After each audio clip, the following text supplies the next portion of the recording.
श्री राम का वनवास, राम वन गमन, राम वनवास स्टोरी इन हिंदी। अपने चारों पुत्रों के विवाह के पश्चात राजा दशरथ का एकमात्र सपना था कि वह अपने ज्येष्ठ पुत्र राम को अयोध्या नगरी का राजा बनाए। इसलिए राजा दशरथ ने अपने कुल गुरु वशिष्ठ से विमर्श करके राम का राज्याभिषेक निश्चित किया। राम के राज्याभिषेक के लिए तैयारियां शुरू कर दी गई तथा पूरी अयोध्या नगरी की जनता अपने नए राजा को पाने के लिए उत्साहित थे। श्री राम हमेशा से ही जनता तथा अपने परिवारजन के प्यारे थे। राम वन गमन, लेकिन शायद नियति को कुछ और ही मंजूर था, जिस वजह से राम की सौतेली माता राजा दशरथ की दूसरी पत्नी महारानी कैकेयी की दासी मंथरा ने उनको उकसाया। मंथरा ने रानी कैकेयी के मन में ये भ्रम पैदा किया कि राजा दशरथ उनके पुत्र भरत को ननिहाल भेजकर श्री राम को राजा बनाने के प्रयत्न कर रहे हैं। तब मंथरा ने कि वह राम की जगह अपने पुत्र भरत को अयोध्या का राजा बनाए। तुम्हारे पास अभी भी समय है, तुम चाहो तो राम की स्थान पर अपने पुत्र भरत को अयोध्या का राजा बना सकती हो। रानी कैकेयी के 2 वचन। तब रानी कैकेयी को राजा दशरथ द्वारा दिए गए 2 वरदान का स्मरण हो आया, जो उन्होंने देवासुर संग्राम में रानी कैकेयी को उनके युद्ध में साथ देने के लिए दिए थे। तब रानी कैकेयी ने राजा दशरथ को बोला कि वह समय आने पर अपने दोनों वरदान उनसे मांग लेंगी।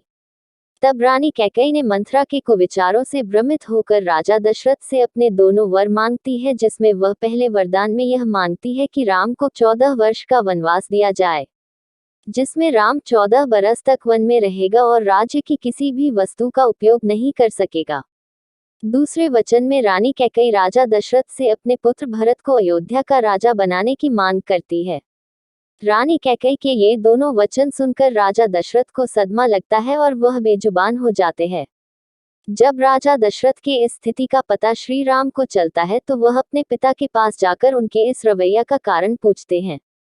उस समय राजा दशरथ रानी कैकेयी के भवन में ही होते हैं। बहुत देर तक जब राजा दशरथ कुछ बोल नहीं पाते, तब रानी कैकेयी ही श्री राम को अपने दोनों वचनों के बारे में बताती है। रानी कैकेयी के दोनों वचन सुनकर श्री राम सहर्ष उनके दोनों वचनों को स्वीकार करते हैं। अगले ही दिन जब राम के वनवास की खबर नगर में फैलती है तो पूरे नगर में बगावत जैसे स्वर फूटने लगते हैं। देवी सीता अपने पति श्री राम के साथ वनवास पर जाने का निश्चय करती है। जब लक्ष्मण जी को ये सूचना मिलती है तो वह राजा दशरथ पर क्रोधित होते हैं, लेकिन श्री राम के समझाने पर वह शांत हो जाते हैं। लक्ष्मण अपने भैया राम से बहुत स्नेह करते थे, इसलिए वे भी श्री राम के साथ वनवास पर चले जाते हैं। अयोध्या नगरी के लोग अपने श्री राम के वनवास पर उनके साथ जाने की इच्छा प्रकट करते हैं, लेकिन श्री राम उन्हें नदी के किनारे पर छोड़कर आर्य सुमंत के साथ अंधेरे में ही चले जाते हैं। वन पहुंचने के बाद श्री राम सबसे पहले अपने मित्र निषादराज के पास पहुंचते हैं। एक दिन उनके पास बिताकर वह लक्ष्मण और सीता के साथ 14 वर्ष के वनवास पर निकल जाते हैं। श्री राम के पिता दशरथ की मृत्यु। श्री राम के वनवास जाने के कुछ ही दिनों के बाद उनके पिता राजा दशरथ अपने पुत्र राम के वियोग में अपने प्राण त्याग कर स्वर्ग सिधार जाते हैं।